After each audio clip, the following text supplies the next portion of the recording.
Aló, esto es Real Biopolítica. Quiero mostrarte esto. Este es el santuario celta de un dios llamado Verobrius. Y han encontrado en ese santuario 130 altares. El sitio también es un castro. Un castro es una aldea, una aldea en una montaña. Acá ves la montaña, ahí también hay una aldea. Por lo general, aldeas de plantas circulares. Este es el monte Tofacho, en Pontevedra. Está en Galicia, mirando al Atlántico, algo cerca de Portugal. Y esta es la vista. Es bonita, bonita. Se ve bonita la vista. Ahí han encontrado ese santuario a ese dios y 130 altares. Sucede que los primeros pobladores llegaron al monte Tofacho, que es una loma de 180 metros de altura, pegada al mar de la península de Omorrazo a finales de la Edad de Bronce. Es decir, hace unos 1000 años antes de Cristo. 1000 años antes de Cristo. Avanzada la Edad de Hierro, también estaban ahí, después de mediados del primer milenio antes de Cristo. Ahí está. Ahí está. O sea, cuando ya estaba la transición de la Edad de Bronce a la Edad de Hierro. Ahí llegaron esas personas a ese monte y vieron algo mágico ahí, algo místico, y decidieron hacer un santuario. Sus ocupantes levantaron en la cima de un castro, es un poblado celta de plantas circulares, creo que por ahí se ve el castro, más abajo, ahí está. Ellos hacían sus aldeas ahí, en los montes, en los cerros escarpados, hacían sus aldeitas, y justamente un poquito más arriba de la aldea hicieron un santuario. En la cima de ese cerro que le servía de protección a su aldea, a su castro, le decían castros. Esto se mantuvo hasta el siglo I, cuando los habitantes fueron trasladados a la fuerza por Roma a otros enclaves en tierras bajas o en la línea de la costa. O sea, los romanos hicieron una especie de reducciones, así como acá hubo reducciones que los sacaron de varios lugares y los pusieron en un pueblo, que muchos de estos pueblos sí viven hasta ahora, existen hasta ahora esos pueblos, que fueron originados en esas reducciones, porque ellos vivían bastante dispersos, tenían otro concepto de territorio, de propiedad. Así, igual pasa acá, ¿no? Los romanos los sacaron de ahí y los llevaron a sitios donde fueran más controlables. Sin embargo, el lugar de Ofacho, el monte Ofacho, y el uso que se le hacía a ese monte seguía vigente, porque en el siglo III, sobre las mismas ruinas de esa aldea, del castro, se volvió a erigir un santuario dedicado al dios galaico Verobreus, al que se pedía protección y salud. Ese dios es el dios de la protección y de la salud. Aparte es el dios del más allá. Acá lo tienes, acá tienes la vista. Ahí es donde vivían y es lo que veían todos los días. Un lindo paisaje en la parte alta. Ahí puede ver. Entonces, erigieron otra vez un santuario. Ahora sucede que han hecho una investigación sobre estos santuarios y han encontrado, pues, esos 130 altares hallados en esta zona. Ahí está. Y sucede que las 2/3 partes de estos 130 altares tenían una inscripción, que es Deo Lari Vero Breo Aram Posbi Pro Salute. Vamos a ver, ahí está. Ahí lo tienes. Ahí está. Esa es la inscripción que tenían. Deo Lari Vero Breo Ara Posbi Pro Salute. Dar las gracias al dios Verobreo por haber preservado la salud y la vida. Ese era el dios Verobreo. Y lo he colocado acá. ¿Ves? Ahora bien, acuérdate de esta frase. Dar las gracias al dios Verobreo por haber preservado la salud y la vida. Pareciera que es alguien que sanó de una enfermedad y no es tanto así. El dios Verobreo era otro tipo de dios. Lo que hicieron aquí, ubicar este monte para un santuario, no era una decisión espontánea. Han encontrado aquí, como te digo, bastantes altares que demuestra la influencia y la afluencia, la concurrencia de varios peregrinos. O sea, que era un sitio de peregrinación, donde iban de varios lugares a dar su ofrenda a ese dios.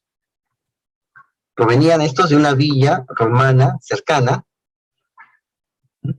que tenía mucha relación con dos zonas industriales de salazón y un asentamiento estable, que es un vicus, le llaman al asentamiento estable, a los pies del monte.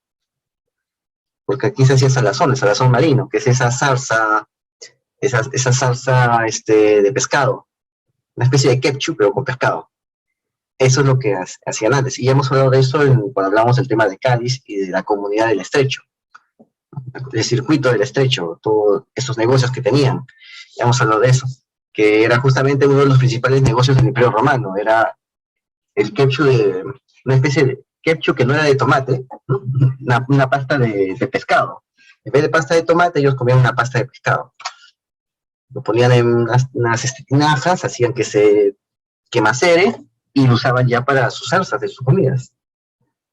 Esa era la comida de ese tiempo. Y justamente la gente vivía de ese tipo de economía, y esos poblados eran algo prósperos e iban aquí a dar su ofrenda a Dios, Verobreus. Además han encontrado ocupaciones tardorromanas, o sea, del final del Imperio Romano.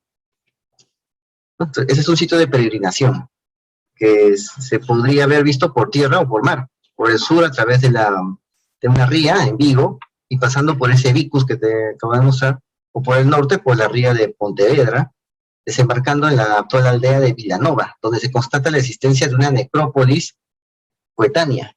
¿Por qué? Porque por este sitio hay bastantes ríos que cruzan y bastantes especies de ensenadas en forma triangular. Hay bastante en esa zona. Y estos son los altares que se han encontrado. Todos dicen lo mismo, tienen la misma inscripción. Y tienen diverso modelo. Aquí está. ¿Ves? Aquí lo ves. Esta es la zona. Donde está con la viñeta roja, ese es. Como verás, hay bastantes ríos ahí. Los ríos como que cortan la tierra y crean unas ensenadas así como cuñas. Y ahí donde he encontrado está ese monte, ¿no? Ese monte aquí. O Facho de Donón. Y acá puedes ver el mapa. Santuario de Borebrus. Acá está, Donón, la actual ciudad. Hay un conchero, conchas marinas, se colocan ahí, se amontonan, ¿no? Hay un castro de la Edad de Hierro también. Ahí está el monte. Ahí lo puedes ver. Y esa es la visión, esa es la vista para subir al monte.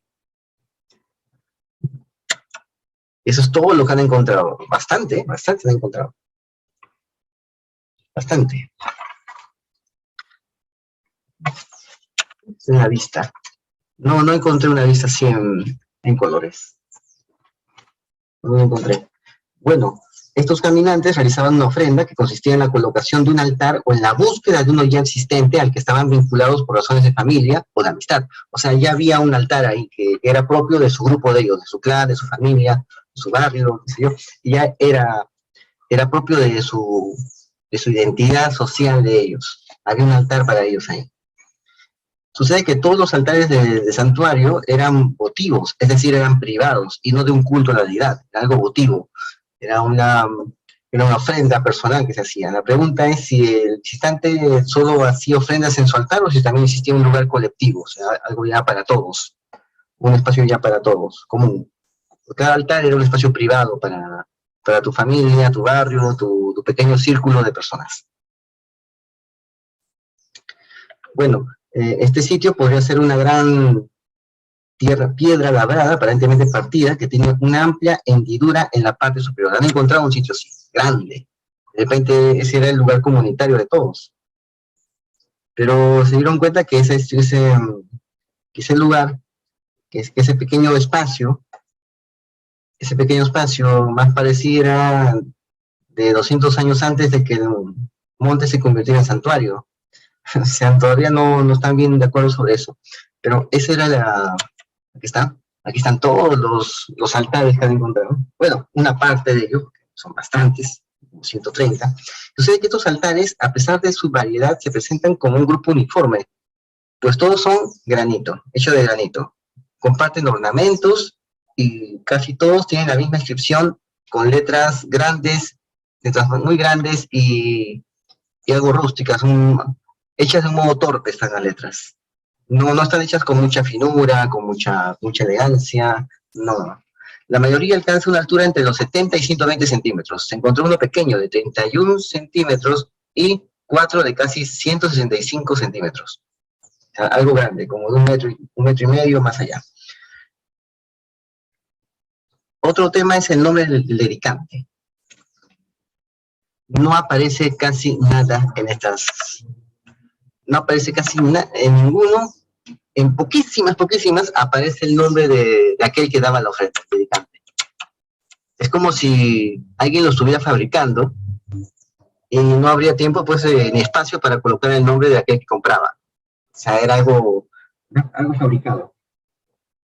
Sin embargo, la deidad siempre aparece ahí, en esas ofrendas, en esos altares, siempre está el nombre de la deidad, de Deus Lar Verobreus, el dios Lar Verobreus.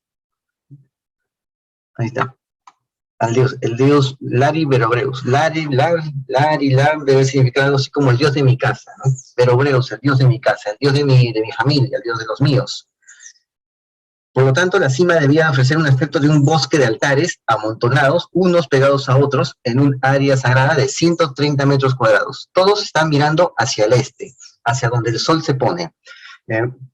Están flanqueados por un paisaje, pues, que ya te he mostrado, por un paisaje así, excepcional.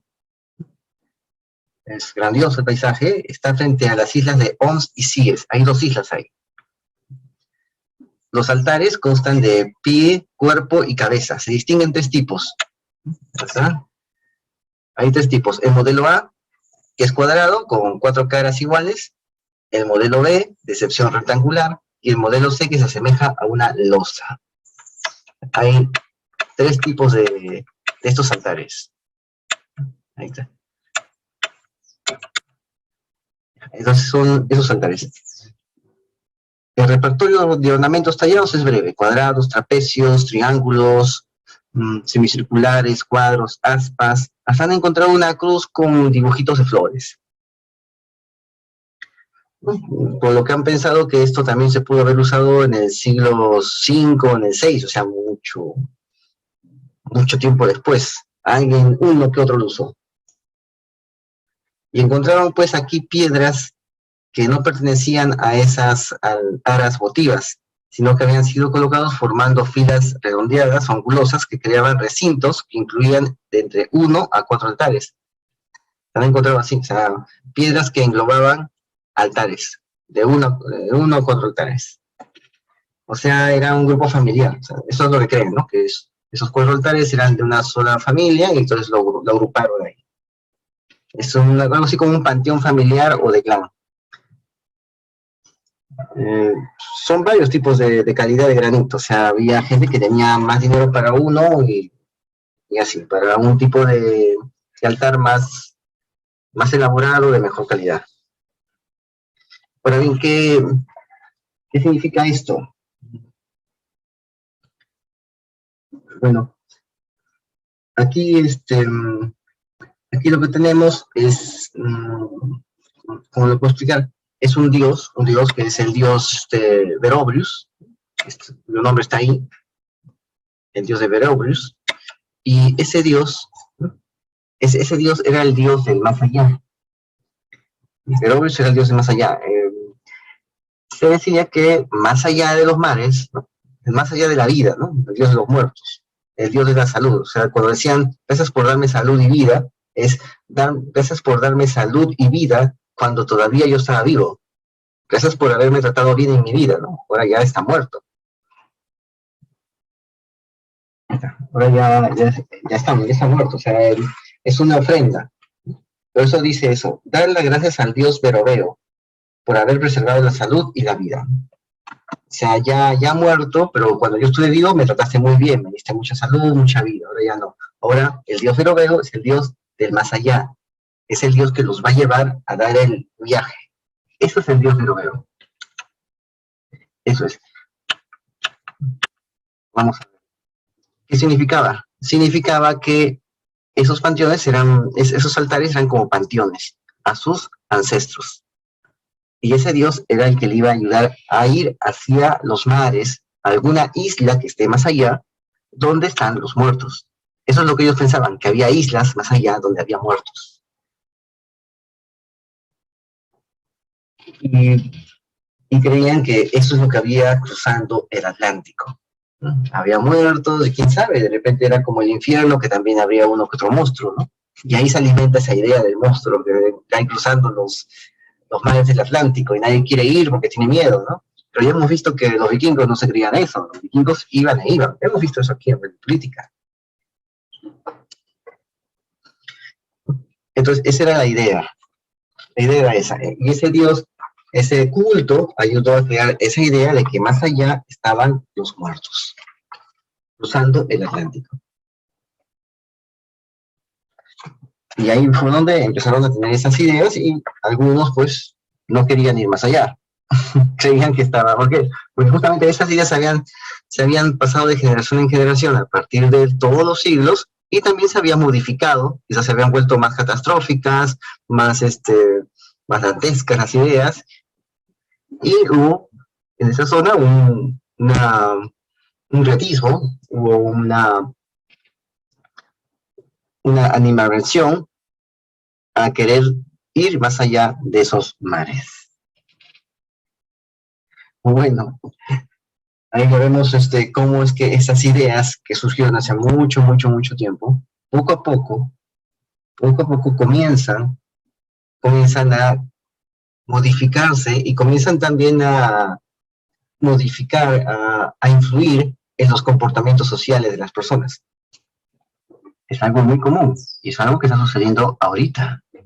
Cuando te dicen que los que no se someten al pinchazo son malos porque causan cosas malas. Son ideas nada más. Son ideas, son creencias que las personas tienen. Son creencias que otras personas han pensado y otras personas han puesto en las cabezas de esos creyentes y les impiden ir más allá. Les impiden ver más allá de la realidad. Lo mismo pasa ahora. Con esos cuentos que crean, les impiden ver más allá de la realidad y darse cuenta que en verdad lo que está provocando eso es lo que les han hecho creer que es una cura. Eso es lo que está provocándolo. Lo que les han hecho creer que es la cura. Pero hay gente que ha puesto también creencias en ellos y estas personas creyentes son creyentes de una idea que ellos no han creado, que otros han puesto en sus cabezas. Y actúan en base a eso. Ya entendimos. Ojalá que el tema de Verobrius nos ayude a entender más la realidad y nos ayude a entender que nosotros podemos ser influenciables, pero que también podemos desinfluenciarnos. ¿Okay? Bueno, para terminar, puedes agregarte acá a mis redes de Real Biopolítica. Suscríbete, comenta y comparte. Y no te olvides, la verdad está a la vista. Saludos.